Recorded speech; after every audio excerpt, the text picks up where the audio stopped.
Hi guys, welcome back to another video, and today I have a co-host here that actually is the star of the video today.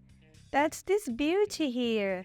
I've already showed you, or if you haven't watched this video, I'll link it down below. This one in one of my series, What's Blooming Inside My Indoor Garden, and I think was for the month of October and November. That was the first time that I saw this one in bloom. But now it rebloomed and the blooms are much more fragrant. They are larger and the color display is a little bit different. So I thought, what should I do? I will record a spotlight for you because I am in love with this orchid, and one of the reasons it might be because I waited for so long to see it in bloom. That now that I finally have it in bloom, I have to show it all the time, and on top of that, it has two other buds that will open soon. I was supposed to have another one here, but I broke the flower spikes, so it's not going to be able to rebloom for me. But luckily, I have another one on the way.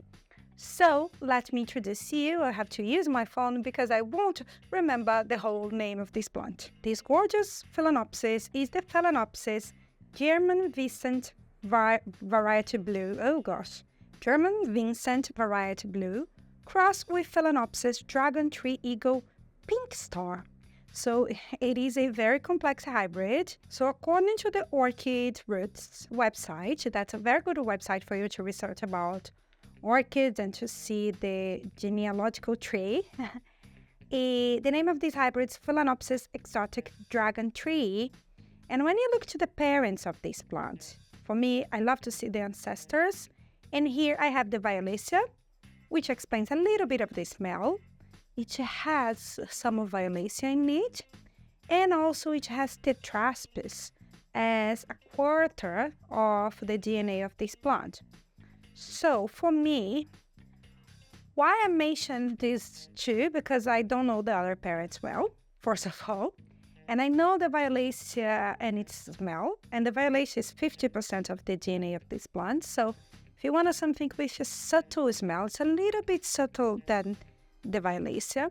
But also when we look at the lips here, the lip is a little bit fuzzy like the Tetraspis. And the Tetraspis gives something very nice to this plant. That for me is the way that it displays its colors. Last time that it was in bloom, the display was a little bit different. The color was less intense.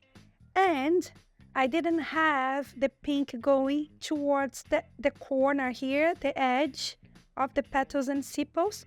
And this time I have much more pink than I had before. Could be temperature, but I also think like the Dragon Tree Eagle and the Tetraspis that they change a little bit the pattern when the colors appear. I think this plant can be the same because this is definitely different from the previous bloom. But I will confirm my suspicion when these two other buds open. And let me tell you a little bit about this plant. You're gonna be seeing many B-rolls today. Today is a day for you to enjoy seeing a beautiful Phalaenopsis in front of you.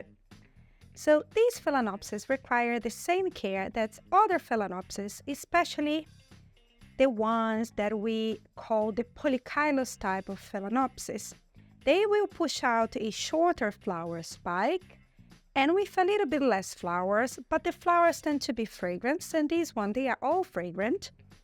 And also they are a little bit thicker. The flowers are a little bit waxier than some of the complex hybrids that we find in supermarkets.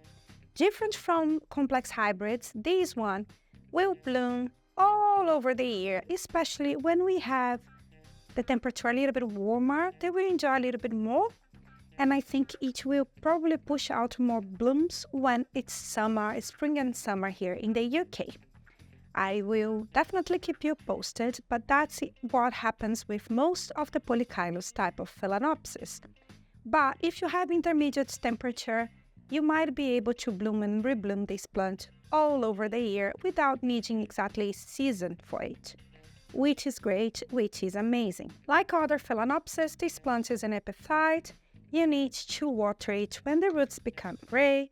If you look inside the pot and you see that the roots need a little bit of water, just give it some water and it should be happy and fine. What happened to this plant specifically? When I bought these many years ago, I had some infestations and this plant was prone to pests.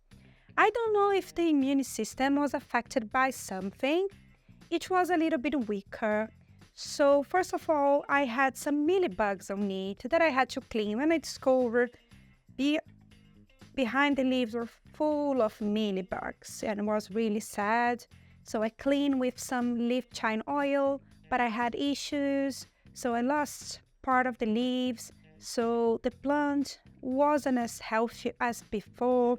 And after that, got attacked by thrips, heavily attacked by thrips. I sprayed with pesticide because this one resides in my room, my bedroom, where I don't have as many pests that I have here in the living room. So it got protected after I sprayed with pesticides. However, I had a few petals that had scales, and these scales were close to this plant. And what happened to this plant? It had scales as well. For any specific reason that I don't know how to explain, these plants attract all the pests that I have. If I want to discover if I have any pests inside the collection in my bedroom, just need to investigate this one. It's like a magnet, but I think that maybe it was a little bit weaker before. It had some issues to adapt to my environment. I noticed that plants, when they become weaker or they suffer some sort of shock, their immunity system suffers as well, and they become a little bit more vulnerable to pests. That's in my experience. So it might be the case, but now that finally stable, finally push out longer leaves and I produced more roots. The roots are branching out. So decides to push out 2 flower spikes. And after 3 years of waiting and taking good care of this plant, it's finally rewarding me with beautiful blooms. And I am so in love. This became one of my favorite Phalaenopsis at the moment, especially looking at the blooms.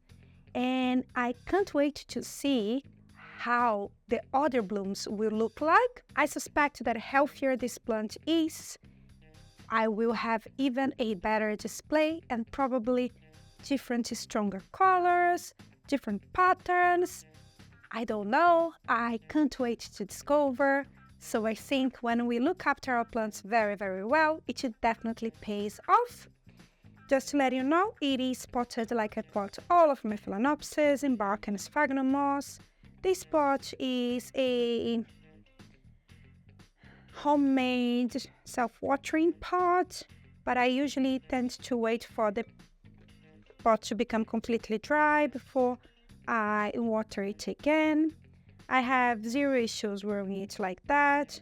I offer only intermediate temperature and is growing under growing lights, which is perfect for Phalaenopsis. This one is doing super well there.